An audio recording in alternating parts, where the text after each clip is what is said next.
All right, let's dive into one of the biggest myths in finance. The idea that you have to be rich to invest in real estate. But what if I told you that you could actually start building a property portfolio with very little or maybe even zero money down? Well, in this explainer, we're going to show you exactly how that's possible. So let's just get right to it, you know? Is real estate really just a playground for the wealthy? It's a question a ton of people ask themselves. And honestly, it's the very thing that stops most people from ever even trying. The story we're always told is that you need tens, maybe even hundreds of thousands of dollars just to get a foot in the door. But here's the thing, that is just not true. Right now, thousands of really smart investors are proving that you can start building a portfolio without some huge pile of cash.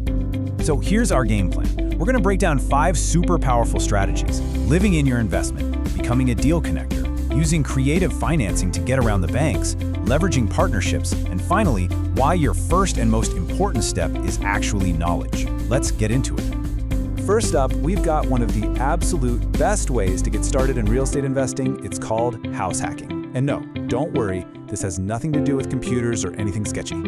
So the idea here is actually brilliantly simple. You buy a property that has between 2 and 4 units, like a duplex or a triplex. You move into one of the units and you rent out the others. And get this, the rent you collect from your tenants actually covers your entire mortgage. This is more than just saving money. It's a total mindset shift. You're no longer just a homeowner. You become the owner and operator of a small, income-producing business. Okay, I know exactly what you're thinking. Whoa, a multifamily property? I can barely scrape together a down payment for a regular house. And you know what? That is the perfect question, and it's the exact hurdle we're about to jump over right now. The key, the secret ingredient here, is something called an FHA loan.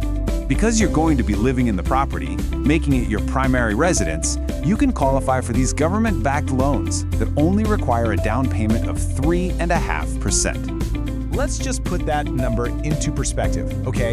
Imagine you find a duplex for $400,000. A 3.5% down payment on that is just $14,000. Now compare that to the usual 20% you'd need for a typical investment property. That would be a whopping $80,000. You can see why this is such a game changer, especially for first-time homebuyers. But hey, what if being a landlord just isn't your thing? Maybe you want to make money from real estate without ever dealing with tenants and toilets. Well, that's where our second strategy comes in, the art of wholesaling. I want you to think of yourself as a kind of real estate matchmaker. A wholesaler is someone who's great at finding undervalued properties, the ones that need a little bit of love, and they get that property under contract with the seller. But, and this is the most important part, you don't actually buy it. Instead, you find another investor who wants the property, and you just assign the contract over to them for a fee. The process itself looks pretty simple, right? But it's all about your speed and your hustle, not your cash. You're basically a detective finding the deal, a negotiator locking in the price, and a connector finding the final buyer. The best part? You get to collect a fee and you learn so much about the market without ever taking on the risk of owning the property yourself. So far, we've talked about using special low-down payment loans and just pure hustle. But what happens if you want to buy and the banks just keep saying no? Well, let's talk about some creative financing strategies that let you bypass the banks entirely. The first method is called seller financing. This is where you essentially make the property owner your bank. And just look at the difference here. With a traditional bank, everything is rigid with strict credit checks. With seller financing, it's all about negotiation and flexibility. You'd be surprised how many sellers would rather have a steady income stream from you than a big one-time payout. And that opens up a huge opportunity. Another really great strategy is the lease option. With this, you're renting a property, but you also buy the option. That's the keyword, the option, to buy it in the future at a price that you both agree on today. This gives you the right, but not the obligation, to buy. It's an amazing way to give yourself time to save up, fix your credit, and really test drive the property before you commit. Now, this gets confused with a lease option all the time. But listen, there is one crucial difference. A lease option gives you the choice to buy. A rent-to-own agreement, on the other hand, is a commitment.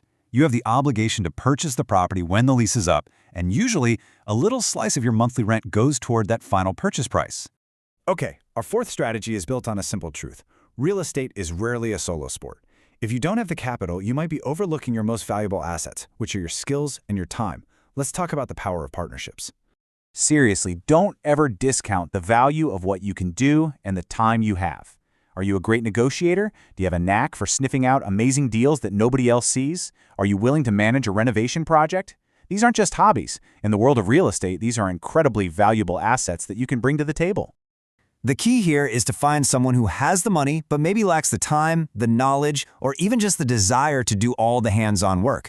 You bring your skills and hustle to the table, they bring the capital, and you both get to share in the profits. It's the absolute classic win-win scenario. So we've gone through house hacking, wholesaling, creative financing, and partnerships. You might be starting to see a common thread that runs through every single one of these strategies. And this right here is the most crucial point of all. It's not about how much money you have in your bank account, it's about knowing which strategies are out there and understanding how to use them. Your knowledge, that is your real starting capital. Think about it.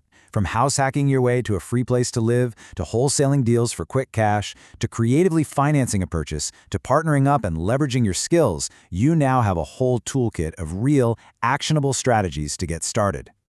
Real estate investing is a journey, and every single journey starts with just one step.